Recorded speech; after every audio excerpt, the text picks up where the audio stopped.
የኔ ንግስት ለምንድን ነው መድኃኒቱን የተፋሽው? እንቺ እንጃጁ ማለት ከመሬት የወደቀውን አንስታን የምትሰጠኝ ሌላ አሰጠኝም? ያው መድኃኒቱ እንዳይባክንና ቀድሞ አልቆብሽ አዋዋጥሽ እንዳሰበብ ይኮ ነው። ዛሬ ያመጣውልሽ ሌላ መድኃኒት ነው ብዬሽልኝ እንዴ? ተጨረሽ? የምፈልገው እሱን ብቻ ነው? አዎ የምፈልገው እሱን ብቻ ነው። አይ የታባታችሁ እንኳን በዛ ቤት ወጣው መጀመሪያ ተጨናንቄ ነበር። መጨነቅ አልነበረብኝም። በቃ አመሰግናለሁ። ማረፊያ ታዘጋጅልኛለህ አይደል? እኮ አንዴ ከመኪናው ተወርጂ። ለምን? አይ ያው ሰላም ሰላም እንዴት ናችሁልኝ? ወደ ሰብለይቱ ቤተሰቦች ደህና ናችሁ ወይ? እኔ በጣም ደህና ነኝ እግዚአብሔር ይመስገን። ሰላማችሁ ብዝት ተረፍርፍ ይበልልኝ። እንዴት ከረማችሁልኝ? እኔ በጣም ደህና ነኝ። ዛሬ እንግዲህ ሐረግ ድራማ ክፍል 108 ላይ እንግዲህ እንዳየነው ከሆነ ያፌት መድኃኒቱን ለኤፍራታ ሰጥቷት ሁላችንም በጣም ፈርተን ነበረ መድኃኒቱን እንዳትወስደው ብለን እና እንግዲህ በአጋጣሚ የዶክተሩን ሞት ኤፍራታ ስትሰማ ካፋውታ ተፍታዋለችና በጣም ደስ የሚል ነገር ነው። የኔ ውድ ቤተሰቦች ቻናሌን በጣም ስለቀዘቀዘብኝ ይሄን ቪዲዮ ስትጀምሩ በላይክ ሐሳብ አስተያየታችሁ ደግሞ ኮሜንት አድርጉልኝ፣ ሼር አድርጉልኝ። የኔ ተወዳጆች በመልካም ፍቃዳችሁ ስለምታበረታቱ ደግሞ አመሰግናለሁ። እና እንግዲህ በጣም ፈርተን ነበር ሁላችንም፣ እነሱም ቶሎ አልመጡም ነበረ።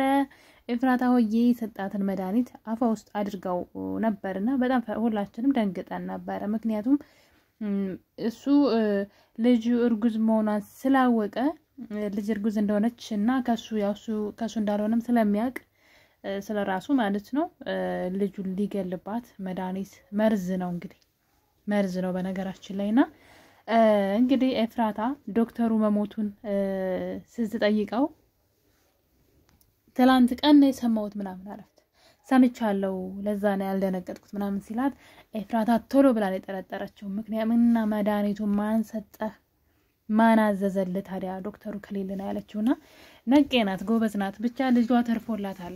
እሱም አይምራትም ነበር በጣም ጨካኝ ነው። ሰዎችን በመግደል የሰዎች ልጆች በመግደል ገና ያልተወለዱ ልጆችን በመግደል ታይዞታልና በጣም ነው የሚያሳዝነው ተግባሩ። የምሬ ነው የምላችሁ ያፌት እኔ የሱን ቅጣት ምን አይነት ቅጣት ሊቀጣ እንደሚችል አላውቅም። ብቻ በጣም ነው የሚያስጠላው። እንግዲህ ዶክተሩንም ገደለው በሚያስጠላው ሁኔታ። ገኒን ደግሞ እንግዲህ በማንቋሸሽ ከፍ ዝቅ በማድረግ እዛ ቤት ሰራተኛ ሆና እንድትቀጠር አድርጓታል ማለት ነው። እና አሁንስ እያደረገ ያለው ነገር እንግዲህ ወንጀለኛና መጥፎ ሰው እንደሆነ ስለገባው ለራሱ ያለውን ጊዜ በዚህ በቃ ሁሉንም ሰው እየተበቀለ መኖር ነው የሚፈልገው በሚያስጠላ ሁኔታ ማለት ነውና ሆረር ነው የሆነው። በነገራችን ላይ ኤፍራታ ላይ አሁን ላይ ተቀይሯል። በጣም የሆነ ጭራቅ አውሬ ነው የሆነባት እና እሷም ደግሞ ኃይለኛ ሆናለች። በጣም ደስ የሚለው ነገር እሷ ራሱ በጣም ኃይለኛ ነብር ሆናለች ማለት ነውና ምክንያቱም እሷም በህይወቷ ውስጥ በርግጥ አሁን ላይ የምትኖርላት ልጅ አላት። ለልጇ ስትል ተጠናቀቅ ይሆናል ብዬ ተስፋ አድርጋለሁኝ እንጂ አንዳንዴ ተስፋ ስትቆርጡ ማለት ነው ለምንም ነገር ወደ ኋላ አትሉ። የምትፈሩት ነገር ራሱ አይኖርም። ግን አሁን ላይ የምትኖርለት ልጅ አለ እና በሚያናድድ ሁኔታ እንግዲህ ልጇ እርጉዝ እንደሆነች ለገኒ ልትነግራት ስትል የአቤል የሚባል ቀዥቃዣ እየተንቀዠቀዠ መጥቶ ህይወትማ ፈገግ ብላ እዚህ ጋር ታያታ ፈገግታዋ ተመልሶ ለእናቷ እውነቱን ልትነግራት ስትል አቤል ሆዬ እየተንቀዠቀዠ መጥቶ ሐሳባቸውን አስቀየራቸው ማለት ነውና ይሄ በጣም ደስ አይልም። አልፎ ቢቀመጥ ምን አለበት እና ለገኒ እንኳን ብትነግራት ቢያንስ ትጠነቀቅላት ነበር፣ ከብዙ ነገር ትጠብቃት ነበር ማለት ነው። እና ኤፍራታ አሁን ላይ እንግዲህ ጠርጥራለች ማለት ነው። ያፌት ዶክተሩ እንደገደለው ገብቷታል። የሆነ ነገርም እንዳደረገ ገብቷታል። የሆነ ነገር እንደደረሰበትም ማወቃለች ማለት ነው። ስለዚህ ከዚህ በኋላ ለልጇ ትጠነቀቃለች ብዬ ተስፋ አደርጋለሁ። ያለፈውን እንግዲህ ፈጣሪ አትርፏታል። በጣም ነው የሚገርመው። ያን ዜና ባትሰማ ጅሬት ውጣው ነበር መድኃኒቱን ነፍሷን ያተረፈላት ሰውየው ሙቶ ራሱ ነፍሷን በሱ ስበብ ማለት በሱ ስበብ ነው ያዳነችው ልጇን ያዳነችው ማለት ይቻላልና ብዙ ነገሮችን ሳይነግራት ሳይገልጽላት ቢሞትም እንኳን ልጇ እንግዲህ በዛ ቅጽበት ልጇ ሊሞት ነበር። ልጇ እንዳይሞት የሰውየው ሞት ዜና ነው ልጇን እንዳይሞት የተከላከለላት። አያሳዝንም ማለት በጣም አትገረሙ። እና ዶክተሩ በጣም መልካም ሰው ነው። የምሬ ነው። ሙቶ ራሱ እንግዲህ ነፍሷን የልጇን ነፍስ ታድጎላታል ማለት ነው። በድንጋጤ ባትተፋው ኑሮ ያን መድኃኒት አሁን ላይ እንግዲህ ምን ውስጥ እንደምንገባ አስቡት። በጣም ብዙ ሰው የኤፍራታ ልጅ ከሞተ ግን ድራማውን እናቆማለን ምናምን ያላችሁ ነበር እና እኔ ገና ስገባ ኮሜንት ያየው ነበርና ፊልሙ ዛሬ ምን ይሆን ምናምን በያርፍጀ ነው የመጣሁት። ኮሜንት ሳይ ገና ድራማውን ሳትጀምሩ ኮሜንት መጽፉ ሰዎች አላችሁ። እኔ በጣም ነው የምገረመው። የጅብ ችኩል ቀንዲ ነክሳለው የሚባለው እና ሰው እንደ ድራማ ሳያይ ኮሜንት ይጽፋል። እኔ ግርም ነው የምትሉኝ እኮ የኛ ልጆች ማለት ነውና ድራማው ገና ሲጀምር ኮምታችሁ እኔ ክውን ያልኩት በቃ እሷ ልጅ ከሞተማ እና ምናምን ስትሉ ነው ሆስፒታል ገብታ ምናምን ሀፕን ነበር የጠበቁትና ግን ነገር ሌላ ዓለም ነው። ኮሜንት ሌላ ድራማው ሌላ። በጣም ነው የምትገረሙት። ለማንኛውም የምትጽፉትን ነገር እያያችሁ በትጽፉ ሰው ከምታስደነግጡ አንዳንዶቻችን ኮሜንት በማየት ነው የምንጠመደው። ያኔ ድራማውን እየሰማነ ኮሜንት በጣም ነው የምናነበውና ሰዎች ትረብሻላችሁ። ቀድማችሁ ድራማውን አይታችሁ ጨርሳችሁ ምንድነው የሚታየው ሁሉ እውነት አይደለም፣ የምታዩትን ሁሉ አትመኑ ይባላልና እውነታውን ላይ አተኩሩና አይታችሁ ኮምቱ ለማለት ነው። አታስደንግጡን። እኛ በጣም ነው የደነገጥነው። እንደኔ የደነገጣችሁ ካላችሁም እንግዲህ አይዟችሁ፣ ነገሩ እንደዛ አይደለም። የድራማውን አሁን በቀዛ ኮሜንት ላይ የተጻፈው ነገር እውነት ስለመሰለኝ አሁን እያልኩ እየጠበቅኩኝ ነገር ይሹ በጣም ደስ የሚል ነውና ከይታ መተው ኮመቱት አልኩኝ። ተሳስተው ሌላ ቦታ ያዩትን ድራማ ነው እንደዚህ ከስር መተው የጻፉት አልኩና አታስደንግጡ በኮሜንትና በጣም ደስ ብሎኛል። እውነት ለመናገር የዶክተሩ መሞት ለልጇም መዳን ሆኖላታል። እንግዲህ ምንም ማድረግ አይቻልም። ያን መድኃኒት ባትውጠው ነገሮች ሁሉ አሁን ላይ በጣም ድራማውም ያስጠላ ነበርና እንግዲህ ኤፍራታ ልጇን ድኖላታል። የተጠራጠረች ይመስለኛል አሁን ላይ ምክንያቱም ዶክተሩ ከሞተ መድኃኒቱ ማን አዘዘለት ብላ ዶክተሩን ደግሞ እሱ እንደገደለው ነቅታበታለች። ከመንገድህ የገባን ሰው ምንም ሰው ትገላለህ ስትለው ነበርና የገባት ነገር አለ ማለት ነው።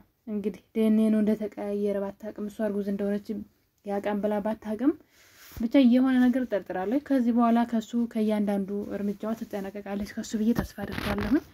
ያው ትላንትና እንግዲህ ከዛ ችግር ካመለጠ ከዚህ በኋላ ድጋሜ እንትን ሊላት ይችላል ብዬ ሊፈታተናት ይችላል ብዬ አላስብም። እንግዲህ ከትላንቱ መማር አለባት። አሁን ላይ ብዙ ነገር መጠራጠር ትችላለች። ዶክተሩን እንደገደለው ካወቀች የሆነ ነገር አውቋል ብላ ስለምታስብ ማለት ነውና ጥንቃቄ ካላደረገች እሱን ነገር ያቆማን ብዬ አልተውም። ግን ለገኒ ነገራት ቢሆን በጣም ደስ ይለኝ ነበር። ምክንያቱም ገኒ ትንከባከባት ነበር ማለት ነው። ሌላ ደግሞ እንግዲህ ጽ ምን እንዳደረገች ተመልከተች። ተንኮለኛ ማለት ነው። ራሷን ከግንዱ ጋር ያቺ ሉሊት ወሬኛ ማለት ነው። በየበሩ በያጥሩ ስር እየሄደች ወሬ ታነፈንፋለች። ጽሆዬ እንግዲህ ወሬ እያወራች እያለ እሷ ተለጥፋ መታጠቢያ ቤት ታዳምጣት ነበረ። በሩን ስከፍት የወሬ ጥማት እንግዲህ ሰው እንኳን ሲመጣ ዘወር አላለችም። እዛው እንደተለጠፈች ነበረ በሩ ጋር ማለት ነው። ያትማ ሄዳ በሩ ጋር ልጥፍ ብላ ወሬ ስታዳምጥ ጽሆዬ በሩን ክፍት ስታደርገው ግጥምጥም ይላሉ እና እንግዲህ ጽ ምንቅ አርጋ ትይዛትና ተናገሪ ብላ ስትላት በመጨረሻ ላይ የሆነ ነገር አሰበች። እሷን ከቤት ማባረር ፈለገችና ምን ራሷን በእጇን ንቃርጋ ይዛ ጮኸች ማለት ነው። ቤዛ ስትመጣ ራሷን ከግንዱ ጋር ጋይታ ትንሽ ደም ነገር ፈሷታል እና እንግዲህ ልትገለኝ ነበር ብላ እንደምታዩት እንግዲህ ሉሊት ሆዬ ጽ ስታወራ እሷ በረስር ተለጥፋ ያዳመጠች ነበርና ያይታለው እንደዚህ አይነት ፍርዴትና ጽ ግን የስራዋን ነው የሰጠቻት። የምር በጣም ነው የተመቸኝ። እንግዲህ ራሷን አጋይታ እሷ እንደገጫቻት አድርጋ ከቤት አባራታለች። ይሄ ጥሩ ነገር ነበር። ከቤት መባረሯ ቢያንስ ሰላም ይሰጣቸው ነበር። ያፌትም እንግዲህ ተጫውቶባታል። በነገራችን ላይ ለያፌት እሷ እንደዛ አድርጋይ ነው ጽዮን ብላ ቢሆን አልቆላት ነበረ። ደግነቱ ግን አልነገረችውም። ተናግራ ቢሆን ነገሮች ሁሉ ለሷ በጣም ከባድ ይሆን ነበር።